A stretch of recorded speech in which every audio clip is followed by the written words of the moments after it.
everybody, and welcome to the Active Love Adoptions podcast. My name is Alyssa, and I'm joined by my mom, Heidi. And we are here with Kendall, who is an adoptive mom, and she is kind enough to share her story and her experiences with adoption with us. And she's also did you talk about her company? Oh, yeah, her company, Little Ampersand Co. It's her Yes. company that helps with people wanting to adopt and all that stuff. And she's here to talk about all that with us today. Awesome. Yeah. Thank you guys so much for having me. No, thank you for making the time. So, like I said before we started, if you have like what led you to adoption, that's basically where we'll start. And then Yeah. Let me silence my computer here. I You're thought I good. did already, but let me make sure that there's not going to be any. There we go. Okay. Yeah. So my husband and I have 3 children. 2 are biological, and then our youngest, Hazel, is our adopted child. And we, as I'm sure a lot of your families that you work with can relate to, we had some issues with fertility early on after we got married with our first. And it took us probably a few years to have our first kid. And then after that, it was like our Olive is our second, and she came along about not even a year later. So we kind of went through the ups and downs of struggling the first time around, not struggling the second time, not knowing what the third would bring, but knowing that we wanted more kids and a larger family. And unfortunately, it did end up being more of a struggle that next time around. And we tried for a few years, and we ended up in 2015 had a miscarriage, and we had talked a lot about adoption throughout the years. And so it was just kind of the final thing that said, we could continue to go through this back and forth, or, there's a lot of children out there that are in needs of homes. And for us, we even had a special heart just for the biological mom that needed options, that felt like she was stuck in a situation where she just feels stuck and scared and doesn't know what she should do one way or the other, or is put in a situation that she never thought that she'd be placed into, and giving her options outside of termination, of like that there is a family out here who is willing to, and more than willing, would give anything. There's families out here that would give anything to be able to raise a child that for whatever reason can't on their own. So we felt a special kind of connection there and started down that journey about a year later. So just kind of thinking through it and figuring out how we were going to do it and starting to save up money and that sort of all the ins and outs that go along with, the adoption process. And so we finally, at the end of 2016, we kind of made the official announcement to our friends and family that we wanted to adopt, and we started the home study and did fun stuff. That whole process, all the paperwork, and just went from there. Our adoption actually moved fairly quickly. We went active in April of 17, and we actually took placement in July. Okay. So our whole process was, fast in that regard. I mean, I think it was a long time build up to get to that point, but then once we kind of gave it our yes, it kind of moved pretty quickly, which was obviously, wonderful that there wasn't a huge long wait, but also there were a lot of things that came into play that had to kind of be rolled out on the back end because we didn't have time to prepare ahead of time. So did you do private adoption through an attorney or an agency or? Yep. So our situation, I always laugh and say that we couldn't have planned it this way had we wanted to. In a nutshell, we did a domestic adoption with a consultant, but we ended up adopting a child from Japan who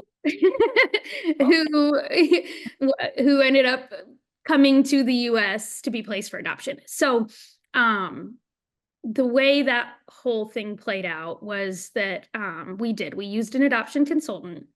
And Okay. so with that, uh, some may know, some don't, but you work with the consultant, but that consultant then matches you, puts you in contact with different agencies. And so we chose that route so that we could, have a broader area that we were working with rather than just a local private adoption agency. And so we probably saw 20 to 30 situations in our short amount of time that we were active, and got a lot of no's. So even though, it did move quickly for us, we definitely felt the The disappointment, hurt of the the hurt of, and it's hard because we had a pretty good, well, at least I think we did. We tried to have a pretty good mindset of like, our no is somebody else's yes. yeah.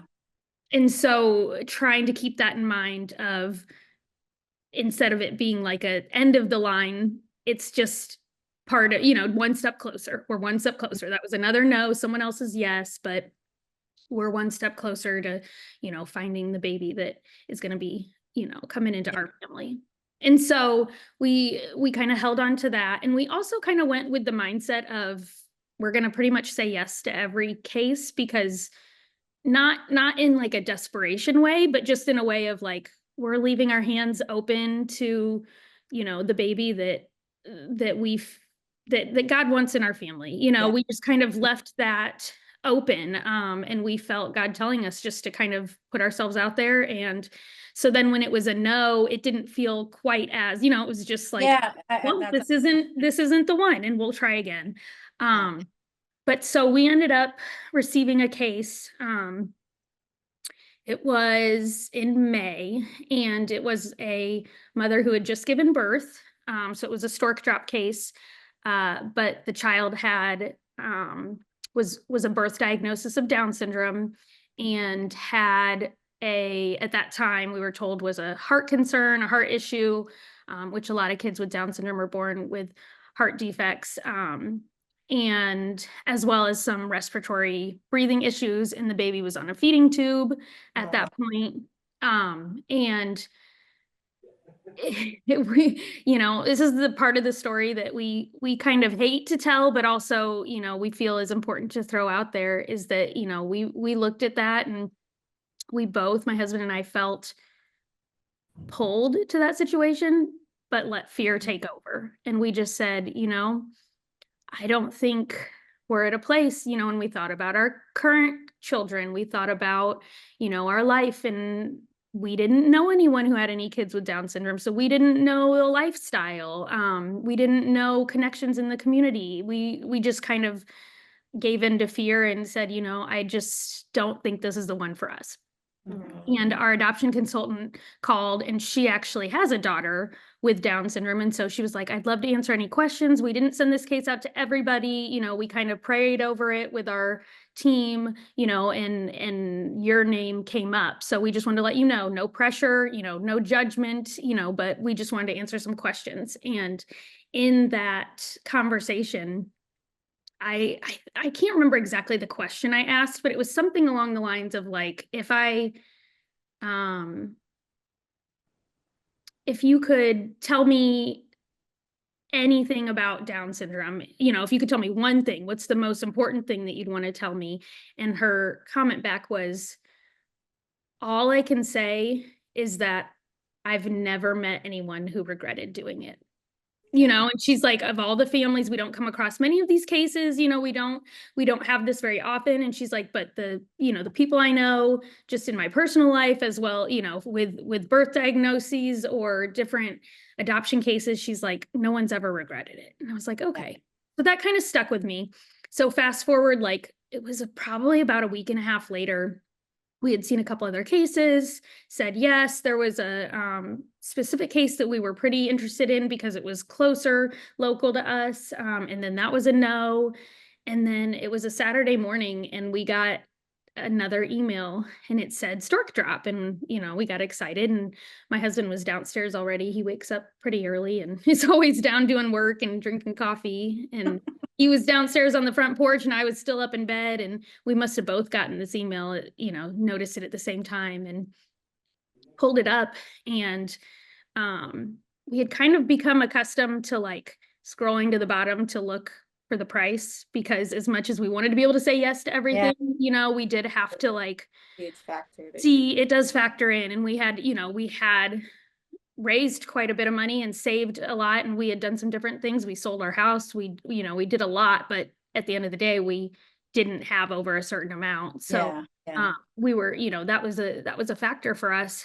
And so I scrolled down, and this case was half the price of anything we've seen. Yeah. And I thought, well, that's strange. So then I scroll back up and I start looking, and it's like baby's already born. I start going through and I realize baby's in Japan, baby has Down syndrome, baby's in the hospital, and I'm like, and then there's this little picture, and it had a little picture of her on the file. And it just, that's when it clicked. It was like, God's given us a second chance here. We gave into fear the first time. I went downstairs, and before I could even say anything to my husband, he's like, so we're going to Japan? And it really was. It was just like we both. So, I have to ask, because international adoption, so did you have your paperwork all ready for international adoption? So those are all the questions that we, immediately I'm calling the consultant, because I'm like, we aren't an international adoption. We, how do we do this? Well,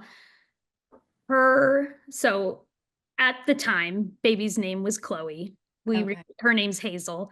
But baby Chloe in this situation, she's a dual citizen. Hazel's a dual citizen because her birth father is a US citizen and her birth mother is a Japanese citizen.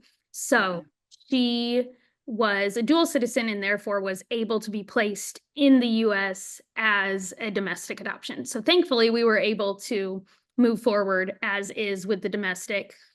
We also thought we were going to have to travel to Japan, and turns out they were birth father's family was working with an agency in the US, so they brought Hazel to the United States and to the agency in Arizona. And so we're in Illinois, so we traveled from Illinois to Arizona to adopt a baby born in Japan. Okay, sorry, it froze, so you're gonna have to repeat that. No, that's okay. So we're in Illinois, and the birth father was working with an agency in Arizona, because that's, I believe, where his family is from. Okay. So they had to wait out, they had to get a passport and they had to wait on her birth certificate. They had to wait on a few things. So it was a few weeks later, but then they traveled to Arizona, and we traveled to Arizona and met them there. So that's our funny story of how we domestically adopted a baby from Japan. Wow. That's crazy. So, so did she have to stay in the hospital at all for her heart issue, or? So funny enough, the heart issues were actually not a concern when she came to the US and got another checkup, overlook at the at the hospital.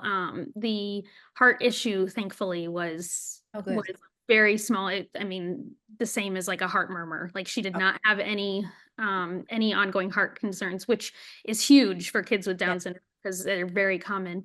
But what we didn't realize, and I don't know that we could have known before, because I think it was just kind of as she grew and developed, she had some pretty severe lung disease.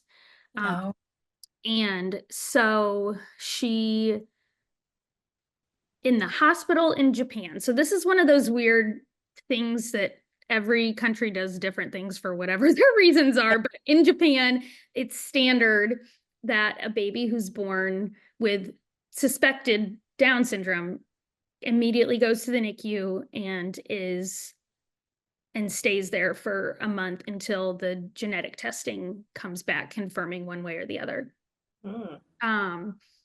That's what we were told. I haven't like researched that, Yeah. but that's what we were told, was that that's just standard, that they go to the NICU. They also immediately place a feeding tube. Oh, And Wow. so, and I don't know if it's, I don't know why. I mean, I've tried to figure out, I don't know if it's just a lack of understanding, or if they saw that there were some feeding issues with her right off the bat. Yeah. But they immediately placed a feeding tube. And so For a month, she had a for a feeding. whole month, so they never fed her by mouth, until she went home. Yeah. We were told she had worked off of the feeding tube and onto the bottle, and they were feeding her at home. I do not know. We weren't there. I don't know the ins and outs, but what I do know is when she came to the US, she was aspirating on all of her food. So she was swallowing, trying to drink, and it was going into her lungs. And so I don't know how long that had been happening, prior to when we took placement in July, but it was long enough that it had caused some pretty severe lung damage. So we spent about the first 8-9 months of her life in and out of the hospital, with respiratory issues. We finally were able to bring her home for good. I feel like we kind of got out of that like back and forth in the hospital for around like 8 or 9 months. And she did come home with a type of ventilator, like a CPAP kind of machine, just at night. But we were able to get off of that about 3 years ago now. Oh, that's awesome. So since that first year, she had to be on it for how long then? A couple of years? about 4 years. Yeah. Yeah. Every night. Yep. And she did have the feeding tube for, oh man, we just got that out when she was 5. So for 5 years we had a feeding tube. So we had it placed. When we first took placement, she just had the nasal tube, and then we had the G tube surgery to have it placed, and we had that for about 5 years, but she got that removed too. So so did they have to put that in because of the problem that she had with the lungs? Or I don't, you didn't know? yeah, I don't know that we ever got the full story of that. We were told that they just standard put them in the NICU with a feeding tube, but I don't know if that's the full story, or if it was that they suspected there were some breathing issues, or if the breathing issues were caused from feed. I don't really know. I don't think we'll ever. They didn't want to take the feeding tube out even once she came here. They kept it in longer. Yeah, well, because they immediately put it in, she never learned that newborn suck swallow reflex. Oh my gosh. And so up until age 5, she just started drinking like out of a cup very recently, because she had to relearn how to swallow. So we had to do the feeding tube because it wasn't safe for her to eat. You had to wait till it gets to a certain age. And well, just lots of therapy. We were in feeding therapy, and oh my gosh. Yeah, they're miracle workers. No. They really are. Can't even imagine. No. Yeah. It's a So lot. we had to go through all that, and but she's off that now. She's off the the breathing support at night, and she's doing really well. That's awesome. Good. That's awesome. How old is she now? She's 7. 7. Yeah. Oh, that's awesome. I'm glad. Yeah. Yes. And so you don't regret it then, like the lady told you? No, I definitely do not. And I think for me, I think it was a little different for my husband. I think we both had to kind of come around to the idea of it in different ways. But for me, hearing that advice, but then also just searching, social media can be such a positive and negative effect today. Right. But for me, it was searching through those social media accounts and finding families who were raising children with Down syndrome, whether they were biological or adopted, but just what their life looked like, and getting to see, like that they were living a normal lifestyle. They weren't stuck at home all the time. They weren't, Yeah. You have so many misconceptions about what life could look like that it was just nice to see someone else doing it. Yeah. And so, yeah, I mean, I think that's what kind of gave me the courage to move forward, you know, and the trust that we could do it. And it has not been without its hardships. I mean, we've had a lot of ups and downs, and even outside of hospital stuff, just with other behavioral and, you know, learning, Yeah. just school and learning disabilities and all that. Like it's a IEPs are a whole nother monster. So Yeah, I've been there yeah. with that IEPs, and yeah, every year, all four of my kids, I had to get it for. Mhm. And There's so much. So I mean, but yeah, there is tons. Yeah, there's tons. but plain and simple, no, we definitely do not regret it. Yeah. And it was, you know, one of the best decisions we've ever made, and we're glad that she's a part of our family. Well, it sounds like God knew you could handle it. And that's There's what. there's definitely some days where we question that. For sure. But yes, we hold on to that. We hold on to that even in the hard days and, you Yeah. know, the You're long like, hospital nights. he knows we can do it. We got to try. Yep. Right. Yeah. Yep. We Yeah. couldn't, and that's why I go back to we couldn't have planned this if we wanted to, you know, like we couldn't No, have set out saying, you know what, we should adopt a baby from Japan I know domestic. that's so crazy. Yeah. I don't think I've ever heard Domestically anything adopt. like that. That No, is I so haven't. cool. We have adoptive families that, you know, are stationed overseas or work over, Yeah. but they're U.S. citizens, and so we Right. can place with them even though they're So not. it's kind of opposite of that. You know, Yes. the Yeah. baby was overseas, but a Yes. US citizen. It's Yeah. crazy. I've never heard it that way. So Well, and no one has. And so what I was saying in the beginning about how even though things moved really quickly, we had a lot on the back end. yeah. You know, ICPC, we were in Arizona for almost a full month because every time you'd call to check on the paperwork, they'd say, oh, this is a domestic adoption or an international adoption. We'd say, no, it's not. It's domestic, I promise. And they're like, no, baby was born in Japan.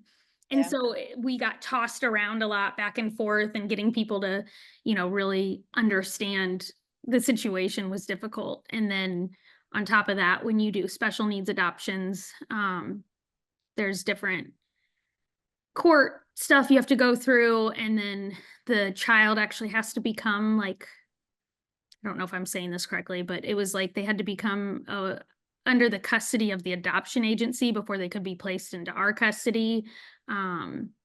Typically that there is a 6 month. I think they've Mhm. changed to 3 months now, but like a waiting time where every child for 6 months is custody of the adoption agency or the Yeah. placing agency. Yeah. And then we make sure that that child's being cared for by you. Mhm. And then we roll it over to a permanent adoption after Yeah. that time frame. So Is that are you saying all children or only special needs adoptions? all children. Oh, all children. Okay. Well, interesting. Cause yeah, we were under something because we had to, even though we were in Illinois, because she was placed in Arizona, she got an Arizona medical card, but we were in Illinois. And so the medical side of things was a mess because we were trying to go back and forth of like, but she's in our custody. So we had to try and get that transferred over to Illinois. So yeah, it was just So a you're lot. talking about state issued insurance then, like Medicaid, right? Yes. So Okay. because of a special needs adoption, we were like at placement, we were given some different benefits with that, with like her medical card and different subsidy stuff. And see, and that is a headache because each Mhm. state has their own. Yes. So then when you left Arizona, it's no longer Arizona's job to Right. her in another. Right. Yeah. So It was moved for that state too. right. Yeah, That's a lot. It was a lot. It was a lot. And we're still, I mean, even now, we still deal with some of it because she still has a Japanese birth certificate, and she still has her social security card under her name that's on her birth certificate, you know, so we have the adoption certificate that says the change. So it's like everywhere we go, we have to take like multiple forms of ID for her to prove that That this she person is is this person. Yeah.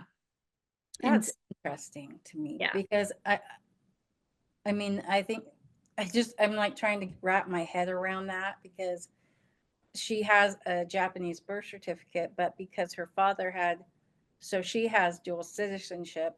So, Mm-hmm. what do you have to give them when you hand the birth certificate? So we had to get signed documentation from a lawyer, that's like a legal document that says Chloe and Hazel are the same person. That she was adopted, and you have to take that everywhere you go. Well, I mean, that's just what we have to show if somebody questions it. We typically don't run into that issue, but when we do present like a birth certificate, we have to give both. We have to give the birth certificate and the adoption certificate and the paper that shows these two people are the same. Okay.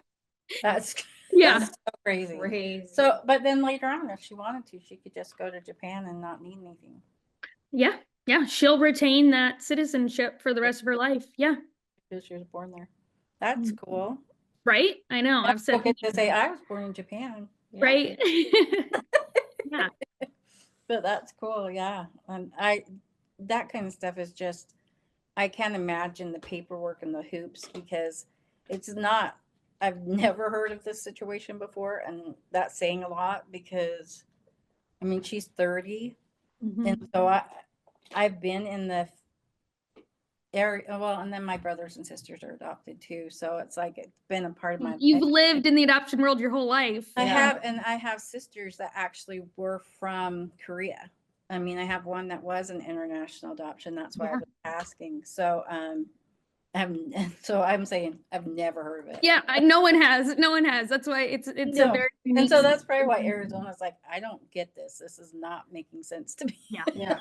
Yeah, and Illinois didn't get it either. Nobody Yeah. gets it, which Yeah. I don't even really get it completely. So No, it does make sense though, because we can place with families that are from America that live somewhere else. So, yeah. And you know, we They're- respect and appreciate the thought process behind, you know, her birth family that decided, you know, if we're going to place her for adoption, the US has more resources and is more, you know, advanced in their acceptance and understanding of people with disabilities. And so you know, I can appreciate the choice to place her, even though for them that might be the harder choice because it's further away, you know, from physically from where they live, you know. and But I could see where it would be a better choice for her too. I Yeah. think I think that's the kind of the decision behind why they chose to place her in the US. Yeah, I could see Mhm. that. I mean, my my aunt is Japanese, and my uncle met her in Japan and stuff when he was there, but they're a different culture, so Mhm. I could understand where any kind of special need would be an issue. Mhm. So It's just a different, you know, a different way of looking go at with that, people and yeah, like you said, the culture is just different and they're not quite and I don't know, I'm not sure how things have changed in the last few years. I actually heard that one of the main Down syndrome conventions, I don't remember which organization it's with, but like one of the biggest ones was held based in, out of Japan this year. Like they had their big conference in Japan. So yeah, for all I know, things are kind of advancing or changing. and that would be great. I mean, I have German heritage, and I have a cousin that lives in Germany, and I remember when he was growing up. He's not Down syndrome, but he had a learning disability. Mm-hmm. He had a hard time eating and doing anything like that because he was severely disabled mentally. Mm-hmm. And my grandfather told me that he wanted um, his daughter to give the baby up, um, or to have an abortion when they found out. And this was like forever ago, Yeah. but I'm like, I just don't see how people can do that because, Mm-hmm. and he was so sweet because they visited Mm-hmm. us from Germany but and we loved him, but they still, even as he grew up, my grandfather was like, no, we don't want to have him in the family. And I'm like, Oh, I go, you're horrible. yeah. You Well, know, it is, and it is it's just that old It's school like a mentality, I an think. older mentality, and it's a, a different culture. And that's, part of everything that we do, even with Little Ampersand and other things in the education part of adoption, we try and show Hazel's story because we, and share her and share the information that we have to help change that mindset, and help change the world, see her differently. Well, and that's Like, great. That even makes me glad, even more. I'm not going to say it correctly, but I'm glad that I reached out to you to have you come on the podcast, because that's what we're trying to do here in mhm. as far as adoption in general, is to create a community and a safe space for all adoption stories, all Yeah. different. And if the child is special needs, my daughter, my second one is autistic, and Mm. so her and Alyssa are biological siblings, Mhm. and they're just 10 and a half months apart, Mhm. but completely polar opposite Yeah. people. Mhm. Yeah, Mhm. that's for sure. I'm like they're not alike at all. But I remember raising her and trying to get her the help she needed. I mean, because she's 29. And back when she was growing up, I had her in early intervention stuff. Mhm. But autism wasn't even talked about then No, at all. no. And they always wanted all my kids to fit. And I always say this perfect little box with a bow on it. And I'm like, my kids, No kid fits in that box. I go, my There is no not box. there. There shouldn't be a box. No, yeah, there They're all shouldn't be so a box. different. But it was like fighting tooth and nail to get any of Mhm. them any help through school. And she would, until autism came out more into the forefront, and she was diagnosed with that specifically, I had to go every single year and Mhm. fight with this school system and go on a Mhm. big review board to see if she could be in these programs to help her. Mhm. And Ugh. so And that's what you got to do. I mean, yeah, it's part of it is just the advocating and the fighting and yeah, are not as severe of concerns, but our oldest had some speech issues early on, mhm, and so he was in some early intervention and then into school, and even just that, you have to really push for the services and uh, yeah, yeah. you She learn had, quick. yeah, she had to go on a 504 because she was Mhm.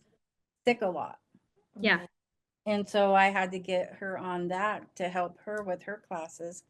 Yeah, I mean, I learned well from my mother because I had siblings on stuff. So I'm like, okay, you kind of know what to do, but I was shy and quiet, Yeah, and you you got to get, move past that.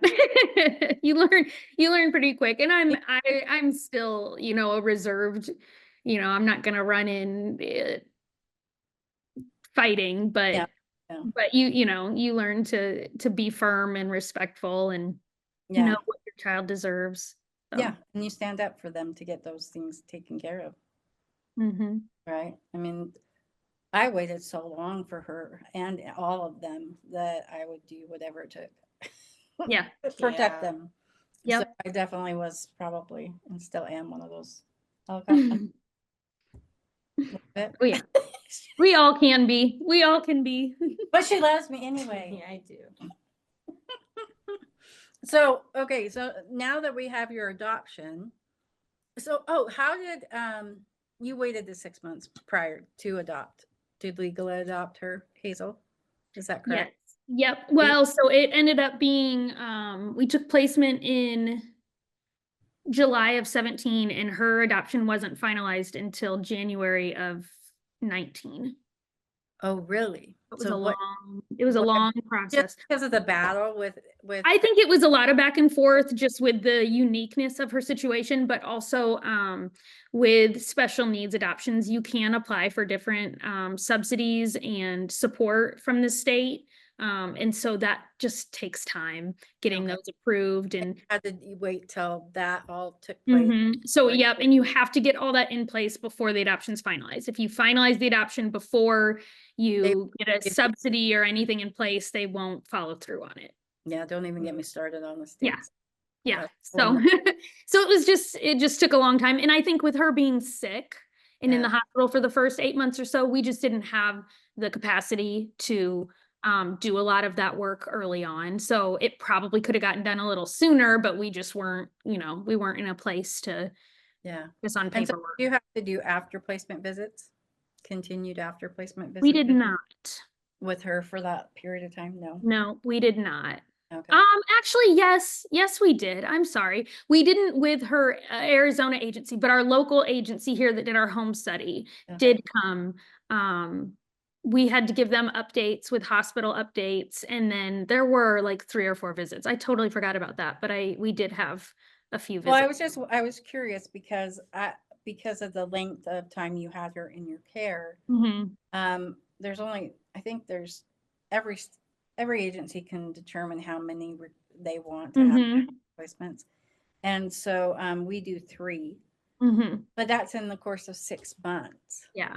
So in your case, did they just have 3 in the course of your 2 years? We had, if I remember correctly, I want to say we had to add on visits. I think we went up to like 5 or 6. Like, I think because it was longer, they had to keep coming, but she spaced them out more, Yeah. knowing it was going to take more time. So I want to say we probably had 5 or 6 visits over the year and a half. Okay. Okay. And so, and then when you finalized her, you just went to your local court through your court system. Yes. Well, we ended up actually going up. We're in Springfield in central Illinois, and we ended up having to go up to Chicago only because that's where the lawyer that we found that was willing to take on her case and knew a lot of the ins and outs, because it not only was the just unique situation with her in Japan, but then also navigating the special needs state system with the subsidy and all that. So our attorney was up in Chicago, so we did travel a few hours up there to finalize.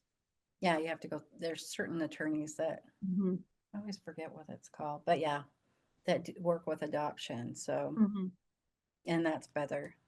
So, okay. So then now after you finalized, what got you into, can you describe your business? Yeah. And what led you to start that? Yeah. So, I run a business called Little Ampersand Co, and we create adoption profile books for families that are in the domestic private adoption process. I am a graphic designer by trade. I was previously doing graphic design and editing for a photographer, and then I kind of had gone off on my own and done some freelance work with design. And then when we were in this adoption process, we got all of our paperwork from the consultant, and one of the things was to make this profile book. And we knew a few people that were in the process or had previously adopted, so we knew of the book, but we didn't know much detail. So when we got all the guidelines and information about what we were going to have to create as a graphic designer, I went, oh, I can do this. The consultant said, we have someone on staff that can do it for X amount of dollars. And I'm like, well, I can do this myself. And I'm sure now, now looking back, and I'm sure you hear that from families all the time. Oh, I'll do it myself. And you're like, ooh, I don't know. Well, see, we don't even offer a service to do that. Okay. So your service would be good. Yeah. Because we just do leave it up to the adoptive family. Just leave it up to them. Well, and so we were like, we'll do it. And our consultant kind of pushed back and was like, it is important to get a professionally done profile book, which we understood. But I said, I think at least let me have a go at it. And if it doesn't, if it's not working, we can look at hiring somebody to create one. Because of your job, I would think that you would be fine. Well, and so we did, yeah. We did end up creating our own, and I enjoyed the process. But I also learned a lot along the way. And I I knew the design side, but I didn't at that point understand the adoption side of it and understanding the appropriate adoption language, or, what an expectant parent might want to see in a book. And so I did do a lot of kind of my own research and reaching out to people and asking questions from other adoptive parents of what they put in there. Um, and I didn't get everything right. If I go back and look at my profile now, I'm sure there's things that I would go, "Ooh, I'd do that differently now." Um, but it was very interesting to me, um, to be able to tell this story through this profile book. It's more than just trying to sell yourself to somebody. It's showing someone what their child's life could look like in your family. And so it's making sure, that you're doing that in a respectful way, in a loving way. And so I kind of fell in love with the process, and I loved the design side of it. That part of it I enjoyed. And so I had a friend who was adopting a few months after we did, and asked if I would make her book. And I'm like, oh, I don't really want to, like, I don't want to charge, my husband's like, there you go, make it. And I was like, well, I don't want to charge him, and he's always the one that's like, your time is worth money, and is always, I would be broke without him, because I do everything for free and give everything away. He's like, you can't just give that away, so for her, it was a good friend. I don't think I ended up charging anything, but as I started doing more of them, I started charging, and 7 years later, here we are. I've created books for over 600 adoptive families. And I love the work that I do. I love helping tell these stories. I love guiding adoptive parents to really look at, and explain why we should include these things. We don't just include a picture of the inside of your home because you want to show off how pretty your house is. No, you're showing the inside of your home so that they can literally see their child in your life, and they can say, oh, that looks like a safe, happy home. That looks like somewhere that I could see, that I would want my kid to be raised in. You don't tell your story to try and talk them into choosing you. You tell your story just to make a connection and to say, here's who I am, here's who we are, and here's how I see our stories connecting to each other. And so I do feel like, I like bringing both sides into this. I love bringing in the clean, modern design. I'm sure you said you've been in the adoption world for a long time. You remember the days of scrapbooks and, scrapbooking. Yeah. And so it is moving past, like taking out the busyness of like what a scrapbook used to be, and now turning it into this kind of almost pretty coffee table book that they can, it can even be a keepsake for an expectant mom. But yeah, so I love bringing the design aspect into it, but also the storytelling is a big part of what I love doing. And so yeah, we work with a bunch of different agencies.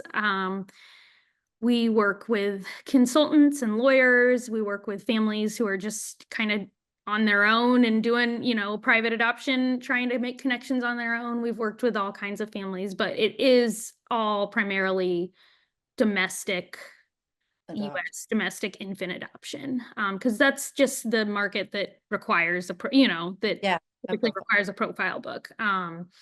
And we have done a few for embryo adoption, but I would say the 99% are the domestic. That's interesting that you did it for embryo adoption. I mean, what does it look like? Is it the same? It was pretty much exactly the same. I mean, the way they tell their story is a little bit different of like, how it just, how would I say it? Like talk about still wanting to, be pregnant because they're adopting the embryo. They still want that part of the story, so their why is a little different. But besides that, I mean, it's pretty much the same. It's a lot shorter. They typically only want like 4 or 5 pages, as opposed to your full profile book of, 20 pages. But yeah, we had an adoptive mom on. She adopted once, but she's on her second embryo adoption pregnancy. So gotcha.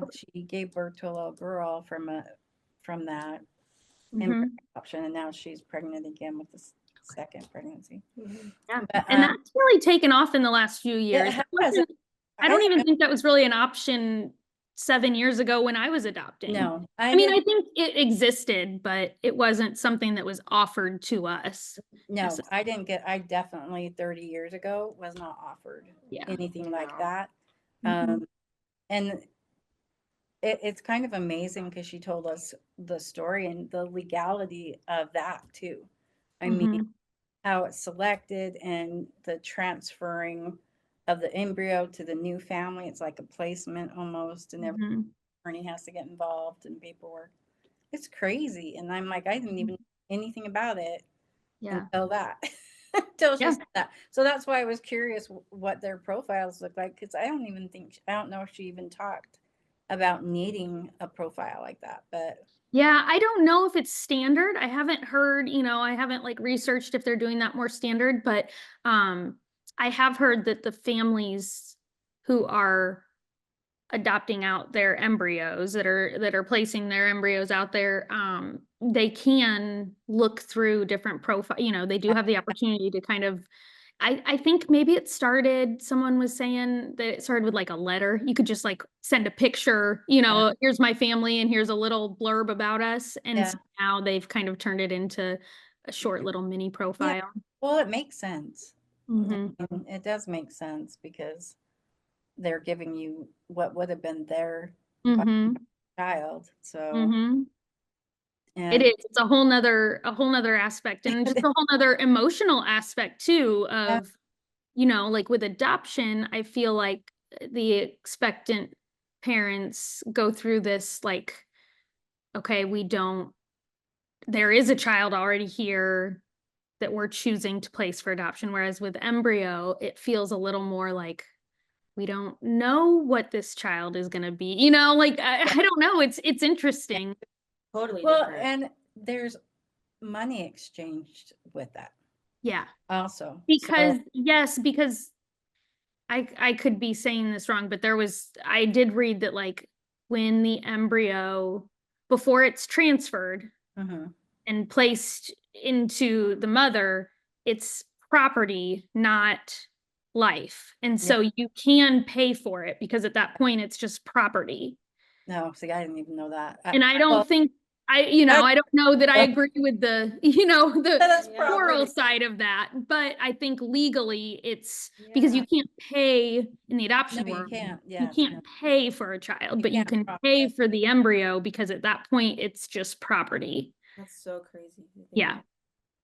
Well, and that does make sense that they considered it property because of the transference of the rights from one to another. They're giving the property. In her case, the family didn't want any money. They wanted to sell, but she told me that it can be very expensive. It's not like a cheap thing either. You would think it might be a cheaper route, but it's not. Nothing in this world is a cheaper route. No, nothing.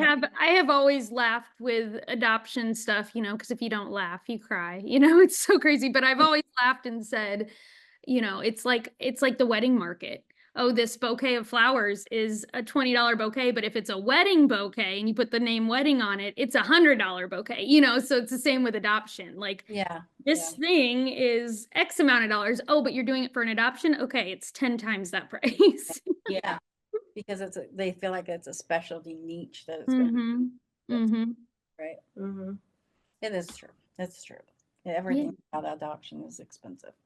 And I fully believe that the people, doing adoption services and all that, doing it well, deserve to be paid just like anyone else. I don't think we should all be, volunteering our time and giving things Yeah. away because it's an adoption. But I do think there are some extra costs in there that could probably be worked on. But I'm not smart enough to Well, and even know how to begin that. that's the thing is that our agency is a nonprofit, Mhm. and but if you listen to the other end, I mean, because adoptive families don't know all the detail that goes in, because we work with birth moms and adoptive families, Yeah. Okay. and the work that goes in on the birth mom side. I mean, the Mhm. women. I mean, our agency isn't a 9 to 5, 5 days a week business. No. It's No. a 24/7, 365 days. Mhm. So, and those birth moms and the emotional stuff that we take on, Yeah. working with these birth moms and making sure they're taken care of, and Yeah. it's It's a lot. a It's lot. a lot. And those of you, who are doing it and doing it well, like you deserve the world, Yeah. I Well, am and the thing, I am all for that. yeah, and I think that that's the hard thing is that when these costs I mean, the birth mom costs, there's, if she needs medical, living, all these things that are in addition, Mhm. we can't control any of that. No.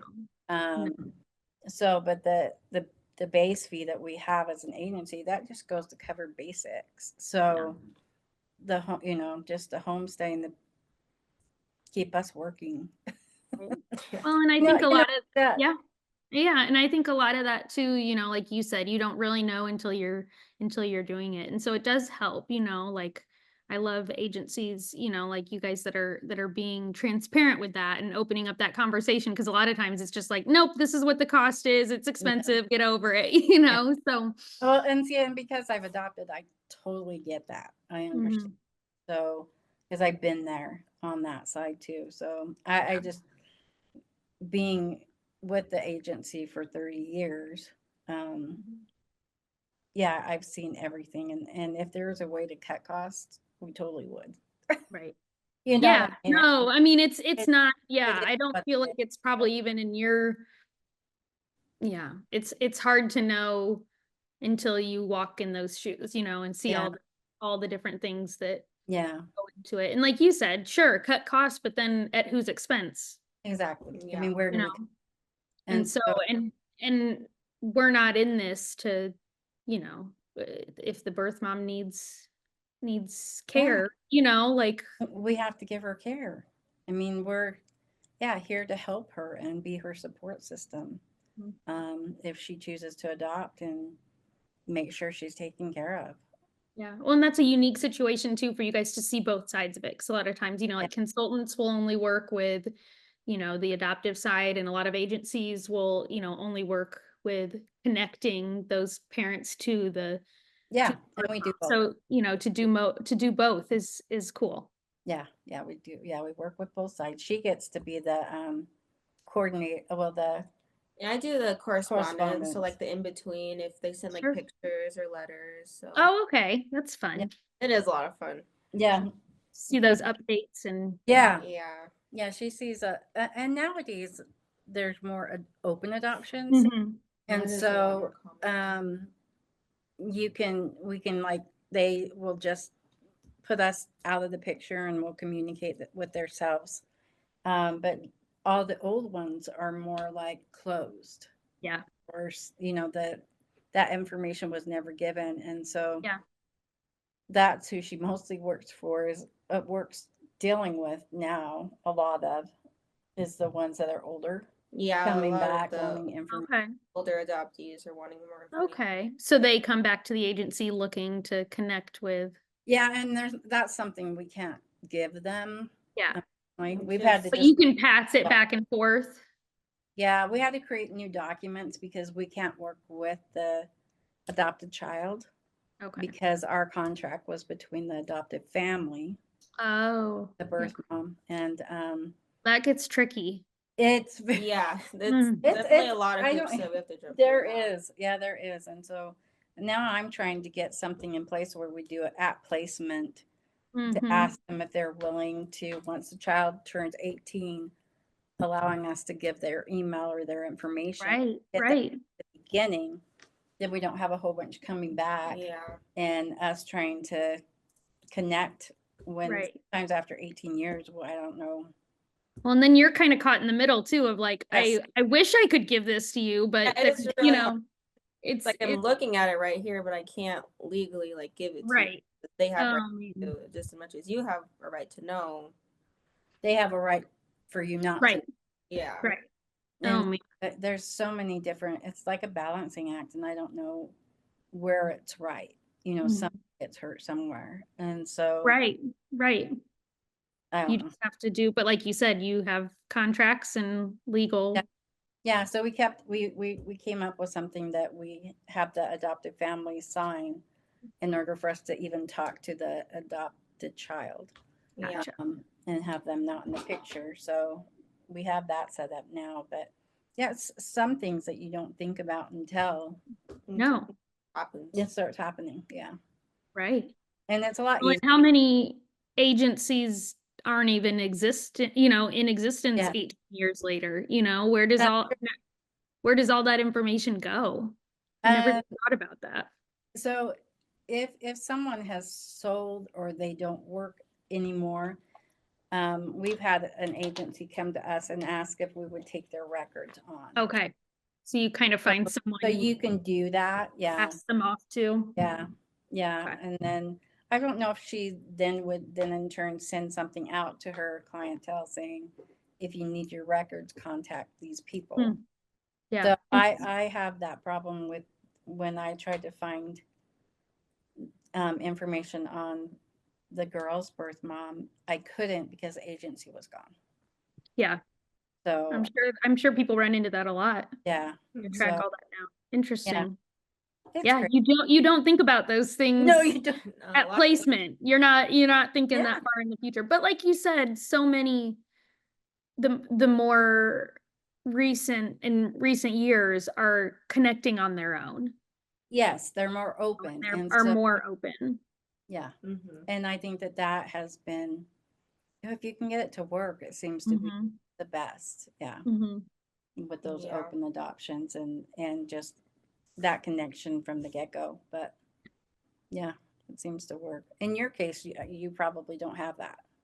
So we actually we met the birth parents when Oh. they placed her in Arizona. I really appreciated that opportunity, getting to meet them. And then we have email. They have our email address and we have theirs. Okay. And we gave them permission when we met them we gave them our social media information and said they could follow us. Yeah. I was told by the agency that they do, but I don't. In my late night searchings, I've never found I've never found them on my, looking at anything. They don't like photos or make comments or anything, but I think they just have that access if they want to check There, in. they need it. Yeah. Yeah. So I don't have their social media, but they have ours.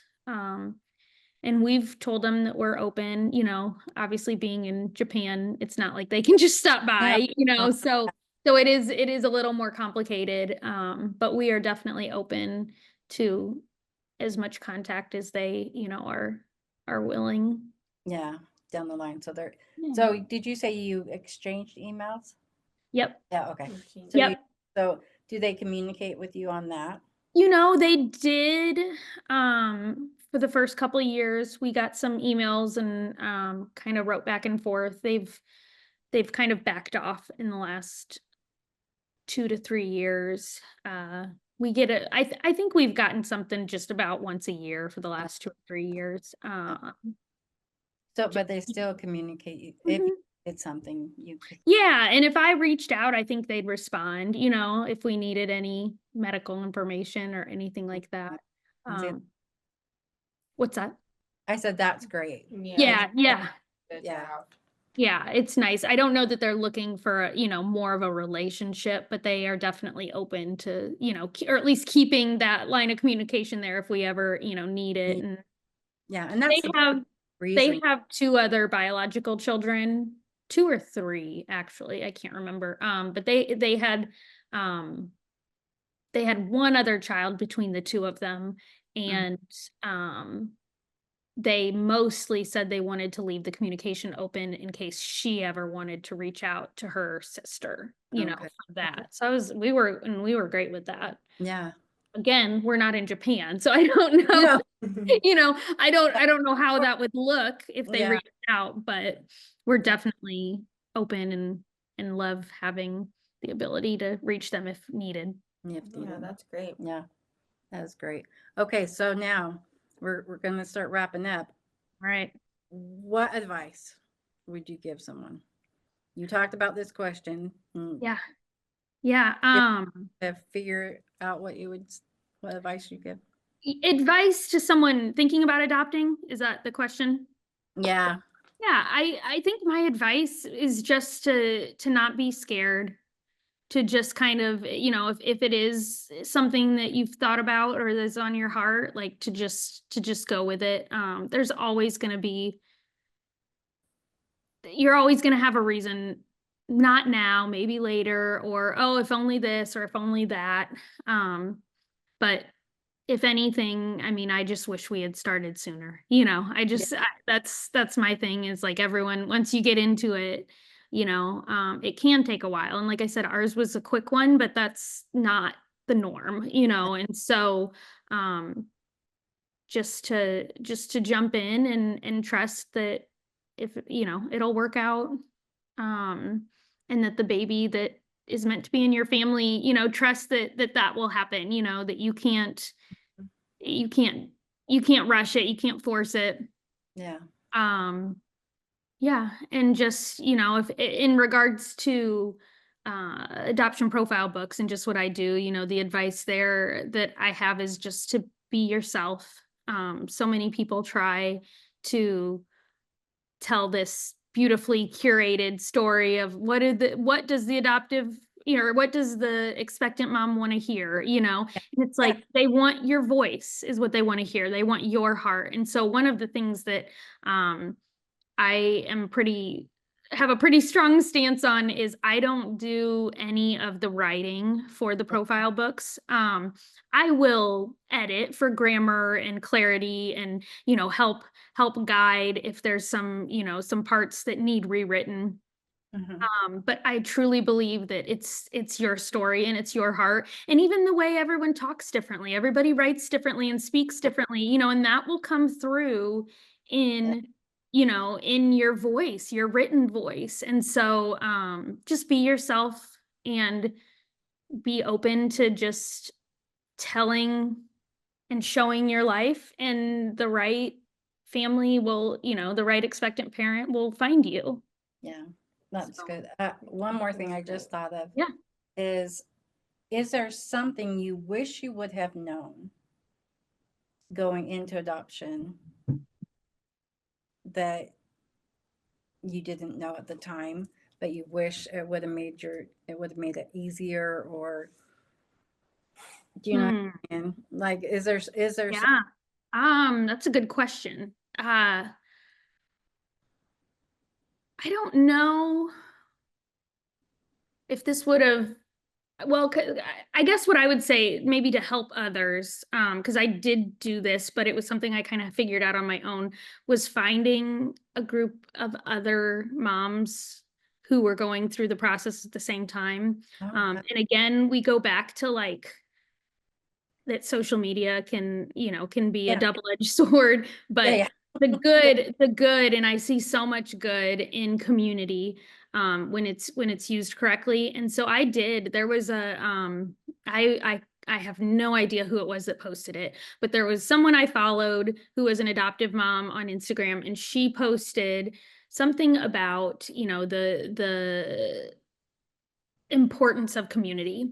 Yeah. And the importance of having like a tribe and people around you. And so she encouraged people in the comments below to say, to comment if you're in the adoption process, and then to reach out to some of the other people who commented, and to kind of find, and I did, and I'm so glad that I did. I just kind of reached out and messaged a handful of them on Instagram and just said, hey, and we ended up having about 8 or 9 moms who were all in the process together, and we were each other's support. We cheered each other on. We were all going through it at the exact same time. So, different things were happening for each of us, but as each one of us, matched and saw situations, we could bounce things off of each other and, ask questions and then celebrate with each other and hug each other, virtually when we got those no's over and over. And it's nice to not be alone, to not feel alone. So that was advice given to me that I think was a lifeline. And I've met 2 or 3 of them in person now as they're traveling across the country. They stop by. We still keep in touch. Oh, that's awesome. So it was a really fun group to be a part of. We've kind of all gone our own ways now, but that's a special bond that we'll have forever. And so, yeah, I would encourage that to anyone going into the process of like, had I known to do that earlier on, it might have been even better. But yeah, to definitely try and find some other people. I wouldn't even, I've never heard anyone say that, and that does make a lot of sense. So you don't feel like you're alone, that Yeah. Well, because it's just a lot. There's so much, and the paperwork alone is a lot. Yeah. So, And these weren't people, it wasn't like people, the likelihood that you're going to have someone locally in one of your, local community that's also adopting at the same time is low. Like you got to kind of reach out. And so, finding, even going to other consultants' web pages or, Instagram accounts or, some of these bigger accounts with, adoptive parents that are influencers and that, comment on their comments, like find people, look for your group. I don't know, but if you can find your people, for sure. Good advice. Okay. And last thing before we go, do you want to tell everyone the name of your company, how to find you? Yeah. If they're searching.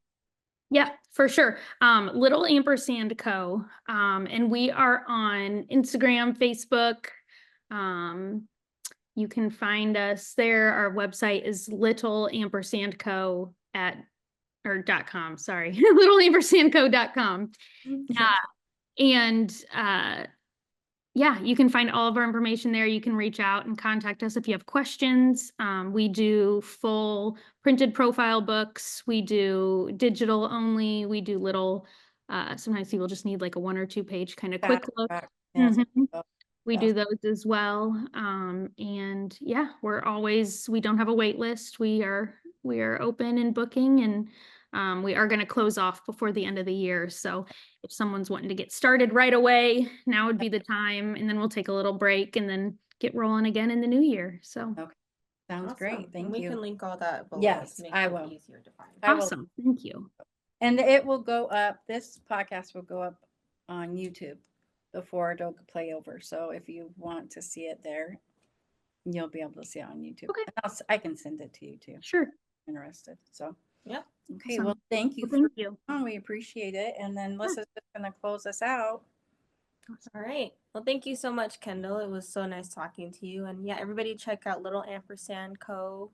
We can link all her info into this description. And if you or anybody you know want any more info about adoption or have any questions, you can visit our website at www.activeloveadoptions.com. I get all bubbly with that. Thank you so much. I truly appreciate it. Yeah. No, thank you for letting me share a story and talking about Little Ampersand.